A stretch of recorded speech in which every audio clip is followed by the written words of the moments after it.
अस्सलाम वालेकुम स्टूडेंट्स। इस वीक में इंशाअल्लाह अज़ीज़ हम लोग अपना 4th चैप्टर कंप्लीट कर लेंगे। पिछली वीक के जो लेक्चर्स थे उसमें हम लोगों ने इन्वायरमेंट को एनालाइज करना और स्कैनिंग वगैरह हम लोगों ने डिस्कस की थी। इस लेक्चर में हम लोग डिस्कस करेंगे कि किस तरीके से ऑर्गेनाइजेशंस जो हैं वो अपने मुख्तलिफ प्रोडक्ट्स के लिए रिसोर्सेज को एलोकेट करती है। हम लोग टेक्निक्स पढ़ेंगे which are used to allocate resources of the company to any project. तो ये जो टेक्निक्स है इसमें काफ़ी सारी टेक्निक्स इस्तेमाल होती हैं, लेकिन हम लोग जो डिस्कस करेंगे वो 3 टेक्निक्स हैं। एक है बजटिंग, एक टेक्निक है शेड्यूलिंग और एक है ब्रेक इवन एनालिसिस। उसके बाद हम लोग इंशाल्लाह थोड़ा सा डिस्कस करेंगे कि प्रोजेक्ट मैनेजमेंट क्या चीज़ होती है और प्रोजेक्ट मैनेजमेंट के प्रोसेस जो है उसके स्टेप्स को भी हम लोग डिस्कस करेंगे। तो स्टार्ट करते हैं जी। सबसे पहले बिस्मिल्लाहिर्रहमानिर्रहीम हम लोग स्टार्ट करेंगे एलोकेट करना रिसोर्सेज। तो हम लोगों ने जो बच्चों सबसे पहले तो हमें मालूम ही होना चाहिए ना कि हमारी ऑर्गेनाइजेशन के रिसोर्सेज किस किस्म के होते हैं। तो हम लोगों ने पहले डिस्कस कर लिया हुआ है, कई मरतबा डिस्कस किया है कि जो ऑर्गेनाइजेशन है उसके पास 2-3 किस्म के रिसोर्सेज होते हैं। एक फाइनेंशियल रिसोर्स, एक फिज़िकल रिसोर्स जिसे हम लोग इंफ्रास्ट्रक्चर कहते होते हैं, बिल्डिंग हो गया, उसके अलावा जो मशीनरी वगैरह अगर होती है तो वो हमारे फिज़िकल रिसोर्स में आते हैं। उसके अलावा ह्यूमन रिसोर्स मुराद इंसान जो है, जो एम्प्लॉयज़ होते हैं उनकी स्किल्स, उनका नॉलेज, उनका एक्सपीरियंस जो है ये भी हमारे लिए एक बहुत बड़ा रिसोर्स होता है। उसके बाद कुछ इंटेंजिबल रिसोर्सेज होते हैं। इंटेंजिबल रिसोर्सेज वो रिसोर्सेज होते हैं जो हमें नज़र नहीं आ रहे होते, लेकिन वो फिर भी हमारे रिसोर्स होते हैं। वो हमारी गुडविल के तौर पर हम कह सकते हैं कि जो हमारी गुडविल है, हमारी प्रोडक्ट की जो मार्केट के अंदर पोजीशनिंग है, वैल्यू है, ये तमाम के तमाम चीज़ें जो है वो हमारी इंटेंजिबल प्रोडक्ट्स के अंदर या इंटेंजिबल रिसोर्सेज के अंदर आ जाती है। तो ये तमाम के तमाम जो रिसोर्सेज होंगे इसको हम लोगों ने सही तरीके से कोशिश करना है कि ऐसे तरीके से वो यूटिलाइज़ करें, एलोकेट करें, ताकि हमारी ऑर्गेनाइजेशन जो है वो प्रॉफिटेबल एक्टिविटीज़ जो है वो परफॉर्म कर सके। तो सबसे पहले बच्चों हम लोगों ने बजटिंग स्टार्ट करनी है जी। बजटिंग किसको कहते हैं? बजट को उर्दू में हम लोग कहेंगे तखमीना लगाना। ठीक है जी, उर्दू में हम कहेंगे तखमीना। किसी भी चीज़ का तखमीना लगाना। तखमीना जो है वो आमतौर पे कहते हैं अंदाज़ा लगाना। हम अंदाज़ा लगा रहे हैं, हम तखमीना लगा रहे हैं कि अगले 6 महीनों में, अगले 2 महीनों में, अगले 1 साल के अंदर हमारी क्या पोजीशन हो सकती है या हमारी क्या पोजीशन होनी चाहिए। ठीक है जी। मिसाल के तौर पे हम लोग अपनी ऑर्गेनाइजेशन के लिए कोई एक्टिविटी परफॉर्म करना चाह रहे हैं, कोई प्रोजेक्ट बना रहे हैं, तो उस प्रोजेक्ट के ऊपर हमारा कितना ख़र्चा होगा।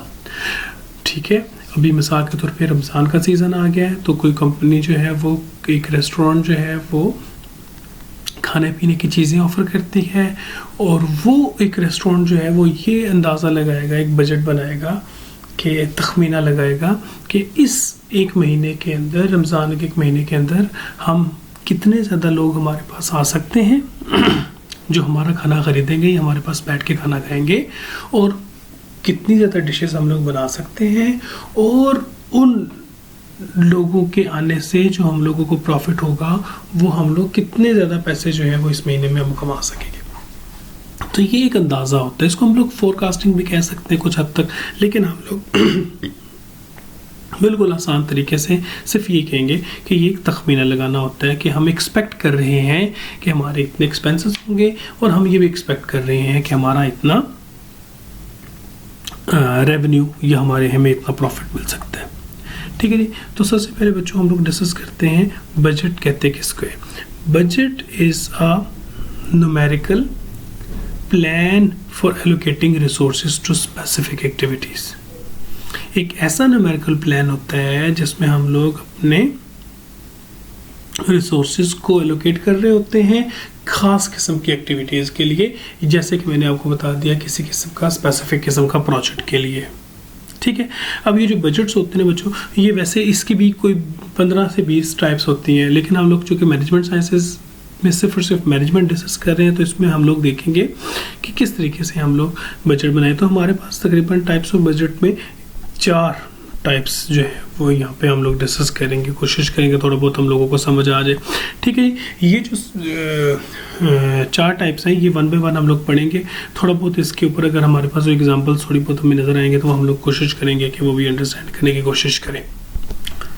तो इसके लिए हमने ये भी एक चीज़ देखनी है कि सिर्फ और सिर्फ हम लोगों ने पैसों ही में बजटिंग नहीं करनी होती। बजट का मतलब यही नहीं है कि हम लोगों ने कितने पैसे लगाने हैं और हमने कितने पैसे कमाने हैं। बजटिंग के अंदर और भी बहुत सी चीज़ें आती हैं। मिसाल के तौर पे हमने ये भी देखना होता है कि हमारी कितनी कैपेसिटी यूटिलाइज होने वाली है, हम कितने यूनिट्स प्रोड्यूस कर सकते हैं।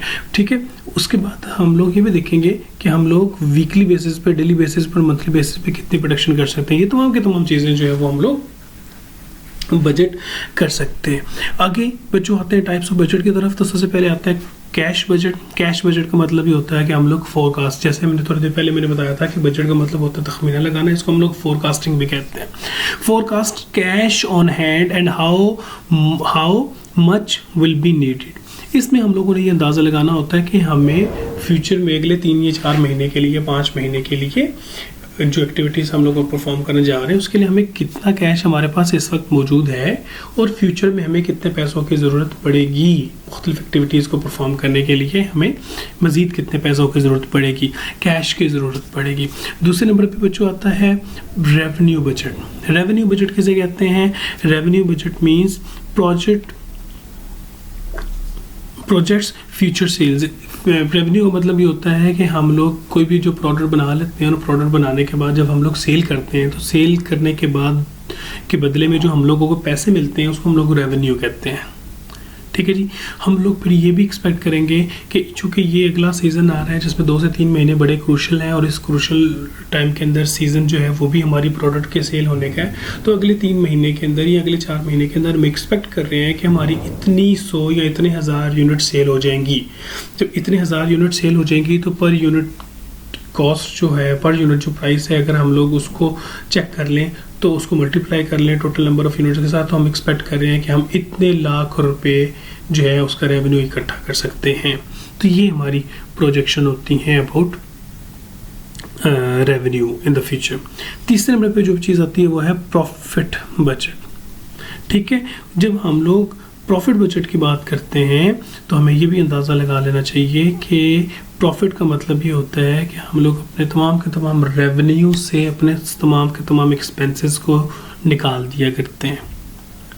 ठीक है जी, इसकी मैं आपको बाद में जाके एग्जांपल भी समझाऊंगा, लेकिन अभी हम देखते हैं कि प्रॉफिट बजट का मतलब क्या होगा कि combines revenues and expenses budget expenses of various units to determine each unit profit contribution। हमने ये देखना है कि हर एक यूनिट, जो भी जितने भी यूनिट्स एक ऑर्गेनाइजेशन के होते हैं, हर एक प्रोडक्ट से रिलेटेड क्या उसके रेवेन्यूज़ हैं, कितने पैसे हमने उसमें अर्न किए हैं और उसके एक्सपेंसेस कितने हैं। और हम लोग रेवेन्यूज़ में से एक्सपेंसेस निकाल लेंगे तो फिर पता चलेगा कि पर यूनिट हमें कितने क्या हमारा प्रॉफिट रहा है। उसके बाद बच्चों अगला जो हमारा चौथे नंबर पे पॉइंट आता है वह है एक्सपेंस बजट। एक्सपेंस बजट से मुराद हम लोग एक लिस्ट बना लेते हैं कि अगले 3 से 4 महीनों में हमें किस फील्ड में कितने हमें अखराजात बर्दाश्त करने पड़ेंगे। मिसाल के तौर पे हम ये भी कह सकते हैं कि अगले 2 महीनों में चूँकि गर्मी ज़्यादा आने वाली है तो मोस्ट प्रॉब्ली हमारी लाइट नहीं होगी, तो हमारा जनरेटर का जो है वो नॉर्मल अगर हमारा 10 से 12 लीटर 10, 20 या 30 लीटर डीजल जो है वो महीने का लगता है, तो इस मरतबा चूँकि गर्मी ज़्यादा होगी, लोड शेडिंग ज़्यादा होगी, तो हम लोग ज़्यादा हमारा जनरेटर जो है वो इस्तेमाल होगा, कंज्यूम होगा, तो हमारे ज़्यादा एक्सपेंसेस होंगे। या हम ये भी सोच सकते हैं कि आगे हम लोग जो 2 या 3 लोग या 4 लोग एक्स्ट्रा हायर कर रहे हैं, तो वो जो एडिशनल लोग हम हायर कर रहे हैं तो उनकी सैलरी के एक्सपेंसेस भी ज़्यादा होंगे। तो ये चीज़ें जो है हम लोग जो है वो बजट में एक्सपेंस के बजट में देख रहे होते हैं। तो बच्चों ये तमाम की तमाम चीज़ें जो है ये 4 के 4 बजट्स में से 2-3 बजट्स की मेरे पास कुछ टेबल्स मैंने बनाए हैं। इन टेबल्स से हम लोग जो है वो मज़ीद समझने की कोशिश करेंगे। सबसे पहले आएगा इंक्रीमेंटल बजट। इंक्रीमेंटल बजट हम कह सकते हैं एक्सपेंस का बजट।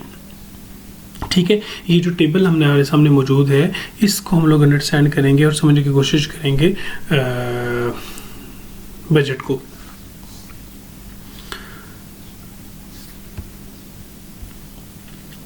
ठीक है जी, उसके बाद हमारे पास अगला जो आ रहा है वो है हमारा प्रोडक्शन का बजट, उसके बाद नंबर 3 सेल्स बजट। तो ये 3 के 3 जो बजट्स की टेबल्स हैं ये हम लोग इंशाल्लाह डिस्कस करते हैं, लेकिन हम लोग उसके लिए हमें नेक्स्ट जो वीडियो है उसमें डिस्कस करते हैं जी।